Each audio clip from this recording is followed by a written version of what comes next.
ಇವತ್ತು Hubli police commissioner ಆದಂತ ಶಶಿಕುಮಾರ್ ಸಾಹೇಬ್ರಿಗನ್ನು ಭೇಟಿಯಾಗಿ ಬಂದಿದ್ದೀವಿ.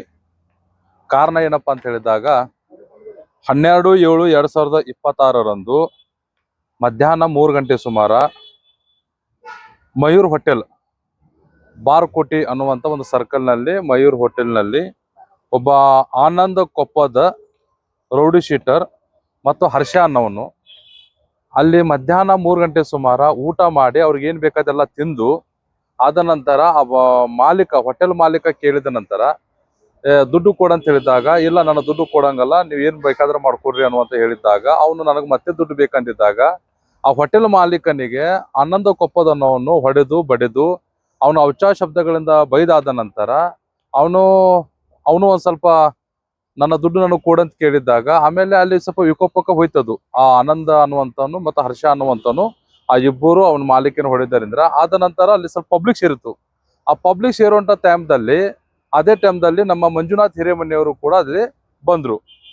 ಆದ ನಂತರ ಮಂಜುನಾಥ್ ಹಿರೇಮನಿಯವರು ತಕ್ಷಣ ಅದನ್ನು ನೋಡಿ ಅವರಿಗೆಲ್ಲ ಹಿಡ್ಕೊಂಡು ಅಂದ್ರೆ 112 ಕಾಲ್ ಮಾಡಿ ಪೊಲೀಸರನ್ನು ಕರೆದು ಅವ್ರ ಹೆಂಡ್ ಅವ್ರನ್ನು ಮಾಡಿದ್ರು. ಈ ಥರ ಇವರು ಆನಂದ ಕೊಪ್ಪದ ಮತ್ತು ಹರ್ಷಾನವರು ಇವರು ಈ ಹೋಟೆಲ್ದಲ್ಲಿ ಊಟ ಮಾಡಿ ಆ ಪಾಪ ಬಡವನಿಗೆ ದುಡ್ಡು ಕೊಡ್ತಾ ಇಲ್ಲ ಹೀಗಾಕೊಂಡು ಅವರೆಲ್ಲ ಸಾರ್ವಜನಿಕವಾಗಿ ಅವರು ಏನು ಕೆಲಸ ಮಾಡಬೇಕು ಅದನ್ನು ಮಾಡಿ ಪೊಲೀಸರಿಗೆ 112 ಕೊಲೆ ಮಾಡಿ ಕೊಟ್ಟಿದ್ದರು ಇರ್ತದೆ. ಆದ ನಂತರ ಇವರು ತಗೊಂಡು ಹೋಗಿ 112 ಏನು ಪೊಲೀಸರು ಕರ್ಕೊಂಡು ಹೋದ ನಂತರ ಮತ್ತೆ ಅವ್ರನ್ನು ಬಿಡುಗಡೆ ಮಾಡಿದ್ರು. ಒಬ್ಬನ ತಪ್ಸ್ಕೊಂಡು ಹೋಗ್ತಾನೆ, ಒಬ್ಬನ ಹಿಡ್ಕೊಂಡು ಹೋಗಿರ್ತಾರೆ. ಆದ ನಂತರ ಇವನು ಮತ್ತೆ ರಾತ್ರಿ ಏನಾರ ಮಾಡ್ಬೋದು ಅನ್ನೋ ಲೆಕ್ಕಕ್ಕೆ ಸಬ್ ಅರ್ಬನ್ ಠಾಣೆಯಲ್ಲಿ ಮತ್ತು ವಿದ್ಯಾಗಿರಿ ಠಾಣೆಗೆ ಇವ್ರು ತಿಳಿಸಿರ್ತಾರೆ. ಅಂದ್ರೆ ನಮ್ಮ ಬೇರೆಯವರು ತಿಳಿಸಿರ್ತಾರೆ ಇವ್ರು ಏನಾರ ರಾತ್ರಿ ಮತ್ತೆ ಅನಾಹುತ ಮಾಡಬಹುದು, ನೀವು ನಮಗೆ ಪ್ರೊಟೆಕ್ಷನ್ ಕೊಡ್ರಿ ಅನ್ನೋ ಲೆಕ್ಕಕ್ಕೆ. ಇವರು ಪೊಲೀಸರು ಯಾವುದೇ ರೀತಿಯಿಂದ ಅವ್ರಿಗೆ ಪ್ರೊಟೆಕ್ಷನ್ ಕಾರಣ ಕೊಡದೇ ಇದ್ದರಿಂದ ಅವ್ರು ಮತ್ತೆ ತಿರುಗಿ ಯಾರು ಮಂಜುನಾಥ್ ಹಿರೇಮನಿ ಅವ್ರ ಕುಟುಂಬಸ್ಥರಿಗೆ ಇವತ್ತು ಅವ್ರಿಗೆ ಯಾವುದೇ ರೀತಿಯಿಂದ ಅವ್ರಿಗೆ ಹೊಡಲೇಬೇಕನ್ನೋ ಪ್ಲಾನಿಂಗ್ ಹೇಳಿಕೊಂಡು ತನ್ನದೇ ಆದಂತ ಒಂದು ಮಚ್ಚದ ತಗೊಂಡು 3 ಗಂಟೆ ಸುಮಾರ ರಾತ್ರಿಗೆ ಅವ್ರ ಮನೆಗೆ ಹೋಗಿರ್ತಾರೆ. ಅವರು 3 ಗಂಟೆ ಹೋಗಿ ಅಲ್ಲಿ ಅವರು ಮಾರಾಕಸ್ತದಿಂದ ಹೊಡಲಿಕ್ಕೆ ಪ್ರಯತ್ನ ಪಟ್ಟರು. ಅದನ್ನ CC ಕ್ಯಾಮ್ರಾದಲ್ಲಿ ಅದೆಲ್ಲ ಸಂಪೂರ್ಣವಾಗಿ ಇದೆ. ಆದ ನಂತರ ಇವರು ತಪ್ಪಿಸ್ಕೊಳ್ಳಿಕ್ಕೆ ಮತ್ತು ತಮ್ಮ ರಕ್ಷಣೆ ಮಾಡ್ಕೊಳ್ಳಿಕ್ಕೆ ಇವರು ಸ್ವಲ್ಪ ಓಡಿಸಾಡಿದ್ರು ಅವ್ರನ್ನ. ಹಾಗಾಗಿ ಅವ್ರು ಗಾಡಿಲಿಂದ ಬಿದ್ದುಕೊಂಡು ಅವ್ರ ಗಾಯ ಆದ ನಂತರ ಮರಳಿ ಇವರೇ ಮಂಜುನಾಥ್ ಹಿರೇಮನಿಯವರು ಅವ್ರ ಕುಟುಂಬದವರು ತಗೊಂಡು ಹೋಗಿ ಆಸ್ಪತ್ರೆಯಲ್ಲಿ ದಾಖಲೆ ಮಾಡಿರ್ತಾರೆ. ಜಿಲ್ಲಾ ಸರ್ಕಾರಿ ಆಸ್ಪತ್ರೆಯಲ್ಲಿ ದಾಖಲೆನೆ ಮಾಡಿರ್ತಾರೆ. ಆದ ನಂತರ ಇವ್ರು ಕಂಪ್ಲೇಂಟ್ಗೆ ಹೋದ ನಂತರ ಠಾಣೆಯವರು ತಗೊಂಡಿಲ್ಲ. ಇವ್ರು ಹೇಳ್ತಾರೆ ಇಲ್ಲ ಅವನಿಗೆ ಹೊಡೆದಾಕ್ ಬಂದದ, ಹೀಗಾಗಿ ನಾವು ತಗೊಂತೇವೆ ಅಂತ ತಿಳ್ಕೊಂಡು ಅವ್ರು ರೋಡಿಸಮ್ ಮಾಡ್ಲಿಕ್ಕೆ ಬಂದಿದ್ದವರು, ಇವ್ರು ಹೊಡ್ಲಿಕ್ಕೆ ಅವ್ರು ಬಂದಿರೋಂಥವ್ರು ಯಾರು ಆನಂದ ಕೊಪ್ಪದ ನಾಗರಾಜ ಸಂಪಗಾವ, ಆದಿತ್ಯ ಸುಂಕಾಪುರ, ಹರ್ಷ, ಕಿರಣ್ ಅಲಕೊಂಡಿ ಇವರೆಲ್ಲರೂ ಕೂಡ ಅವ್ರ ತಂಡ ಸುಮಾರು ಒಂದು 5-6 ಜನ ತಂಡ ಕೊಡ್ಕೊಂಡು ಇವರೆಲ್ಲರೂ ಹೊಡ್ಲಿಕ್ಕೆ ಬಂದಿರ್ತಾರೆ. ಹೀಗಾಗಿ ನಾವು ಇವತ್ತು ಶಶಿಕುಮಾರ್ ಸಾಹೇಬ್ರಿಗೆ ಇವತ್ತು DCP ಮೀಟ್ ಆಗ್ಲಿಕ್ಕೆ ಬಂದಿದ್ವಿ. ನಮ್ಮ ದಲಿತ ಸಂಘರ್ಷ ಸಮಿತಿ ಕೆಂಪು ಸೇನೆ ನಿಯೋಗ ಇವತ್ತು ನೀವು ಪಾರದರ್ಶಕವಾಗಿ ತನಿಖೆ ಮಾಡ್ರಿ, ಯಾರು ತಪ್ಪಿಸ್ತಾರಿದ್ದಾರೋ ಅವ್ರು ಶಿಕ್ಷೆ ಆಗಬೇಕು. ಸುಮ್ಮನೆ ವಿನಾಕಾರಣವಾಗಿ ಯಾರ್ದು ಇದು ಮಾಡಬಾರದು. ಅವರು ಮಾನವತೆ ದೃಷ್ಟಿಯಿಂದ ಮತ್ತೆ ಆದ್ರೂ ಕೂಡ ಅವರು ಹಾಸ್ಪಿಟ್ಲಿಗೆ ಸೇರಿಸಿರ್ತಾರೆ ಯಾರು ಮಂಜುನಾಥ್ ಕುಟುಂಬದವರು. ಹೀಗಾಗಿ ನೀವು ನಿಷ್ಪಕ್ಷದ ತನಿಖೆ ಮಾಡ್ರಿ ಮತ್ತೆ ಅವ್ರಿಗೆ ಏನು ಶಿಕ್ಷೆ ಕೊಡಬೇಕು ಕಾನೂನು ಪ್ರಕಾರದಲ್ಲಿ ಕೊಡ್ರಿ ಅಂತ ಹೇಳಿ ಇವತ್ತು ನೀವು ನಿಯೋಗ ಬಂದಿವತ್ತು DCP ಸಾಹೇಬರಿಗೆ ಇವತ್ತು ನಾವು ಮನವಿಯನ್ನು ಅರ್ಪಿಸಿದ್ದೇವೆ. ಶ್ರೀ VB ರಾಮಚಂದ್ರ ಅಂತೇಳಿ ದಲಿತ ಸಂಘರ್ಷ ಸಮಿತಿ ಕೆಂಪು ಸೇನೆಯ ರಾಜ್ಯ ಉಪಾಧ್ಯಕ್ಷರು. ಇಲ್ಲ ಅಂಥದ್ದೇನಿಲ್ಲ, ಬಟ್ ಅವ್ರು ಅಲ್ಲಿ ಏನದು ಹೋಟೆಲ್ದಾಗ ಗಲಾಟೆ ನಡೆದರಿಂದ ಇವರು ಪೊಲೀಸ್ ಹಿಡಿದು ಕೊಟ್ಟಿದ್ದಕ್ಕೆ ಇಷ್ಟೆಲ್ಲ ರಂಪಾಟ ಮಾಡಿದ್ದಾರೆ ಅವರು.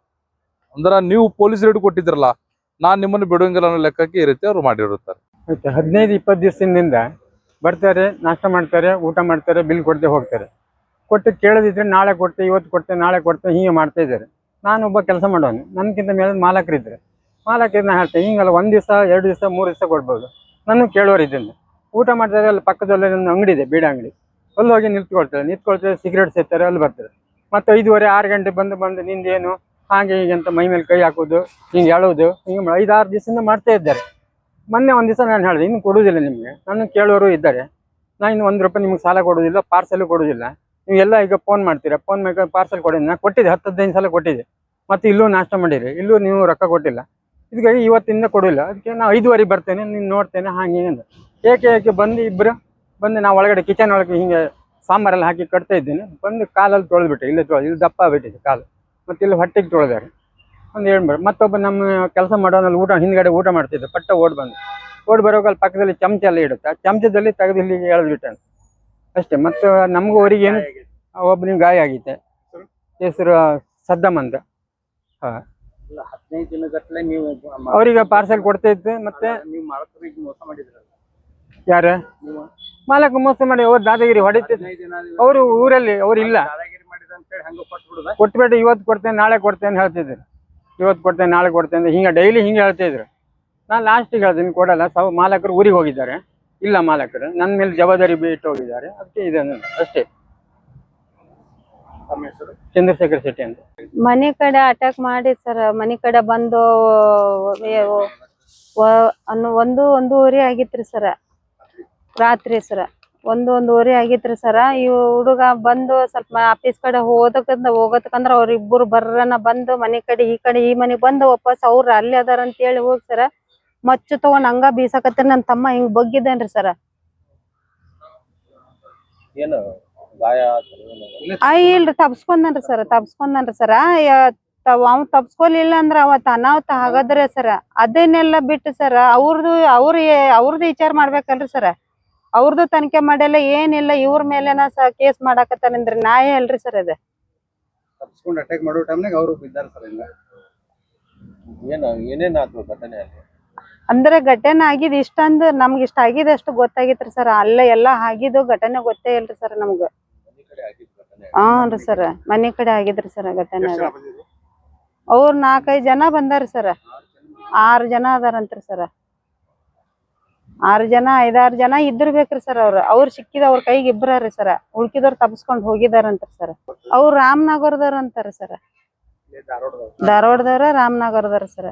ನಮ್ಮ ಉತ್ತರ ಕರ್ನಾಟಕದ ರಾಜ್ಯಾಧ್ಯಕ್ಷರು ಆದಂಥ ಮಂಜುನಾಥ್ ಹಿರೇಮನಿ ಅವರು ಯಾವುದೇ ತಪ್ಪನ್ನ ಮಾಡಲಾರ್ದೆ ಅವರು ನಮ್ಮ ಸಂಘಟನೆಯ ಒಂದು ಮೆಂಬರ್ ಆಗಿ, ಒಂದು ರಾಜ್ಯಾಧ್ಯಕ್ಷರಾಗಿ ಅವರು ನ್ಯಾಯ ಹೇಳೋದಕ್ಕೆ ಹೋದಾಗ ಅವ್ರ ಮೇಲೆ ಕಂಪ್ಲೇಂಟ್ ಮಾಡಿರೋದ್ರಿಂದ ಅವ್ರು ಬಂದು ಅವ್ರ ಮೇಲೆ ಹಲ್ಲೆ ಹೊಡೆದಿರೋದು ತಪ್ಪಾಗಿ ಅನಿಸ್ತೈತ್ರಿ ಸರ, ನನಗೆ ಅನ್ಸಿದ ಮಟ್ಟಿಗೆ. ಯಾಕಂದ್ರೆ ಅವರು ಫ್ಯಾಮ್ಲಿ ಇದ್ದವಾಗ ಫ್ಯಾಮ್ಲಿ ಮನೆ ತನಕ ಹೋಗಿ ಹಲ್ಲೆ ಮಾಡೋದು ಇವೆಲ್ಲ ರಾಂಗ್ ಅನಿಸ್ತೈತ್ರಿ ಸರ.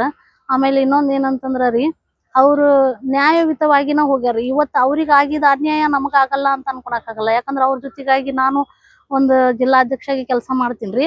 ಇವತ್ತಾಗಿರೋ ಅನ್ಯಾಯ ನಮ್ಗೆ ಯಾರಿಗೂ ಆಗ್ಬಾರ್ದು. ಆಮೇಲೆ ಪೊಲೀಸರ ಕೈ ವಶ ಇದ್ದವರು ಸಹ ತಪ್ಪಿಸ್ಕೊಂಡು ಹೋಗಿದಾರಂದ್ರೆ ಯಾವ ರೀತಿ ಅವ್ರು ಹೆಂಗೆ ತಪ್ಪಿಸ್ಕೊಂಡು ಹೋಗಕ್ಕೆ ಸಾಧ್ಯ ಐತ್ರಿ? ಅವ್ರು ಹಿಡಿದು ಕೊಟ್ಟಿದಾರ್ರಿ, ಅದು ಬಿಟ್ರೆ ಬೇರೆ ಏನಿಲ್ಲ. ಆಮೇಲೆ ಅವರು ಹಿಡಿದು ಕೊಟ್ಟವ್ರ ಯಾವ ರೀತಿ ಯಾಕೆ ತಪ್ಪಿಸ್ಕೊಂಡು ಹೋದ್ರು, ಹೆಂಗೆ ಹೋದ್ರು ಅನ್ನೋದು. ಮತ್ತು ಇವ್ರ ಪೊಲೀಸ್ ಸಿಬ್ಬಂದಿಯಲ್ಲಿ ಇದ್ದವರೆಲ್ಲ ಈ ಥರ ಆಗ್ದಂಗೆ ನೋಡ್ಕೋಬೇಕಂತ ಹೇಳಿ ನಾನು ಕೇಳ್ಕೊಂತೀನಿ ರೀ. ಮತ್ತು ನ್ಯಾಯ ಎಲ್ಲೈತಿ ಅವ್ರ ಪರವಾಗಿ ಸ್ವಲ್ಪ ನ್ಯಾಯ ಕೊಡಿಸ್ಕೊಡ್ಬೇಕಂತ ನಾನು ಕೇಳ್ಕೊಂತೀನಿ ರೀ. ಪೊಲೀಸ್ ಕಮಿಷನರ್ ಏನ್ ಮಾಡ್ಬೇಕಂತ ಅದು ಏನಾದ್ರು ತನಿಖೆ ನಡೀತೈತಿ ಅದ್ರ ಮ್ಯಾಗ ಅವ್ರು ನೋಡ್ಕೊಂಡು. ಯಾಕಂದ್ರೆ ಈಗ ಅವರು ರೌಡಿ ಸೆಟ್ರು, ಅವ್ರು ಈಗ ಆಲ್ರೆಡಿ ಅವ್ರು ಗಡಿಪಾರ ಇದ್ದವ್ರಿ.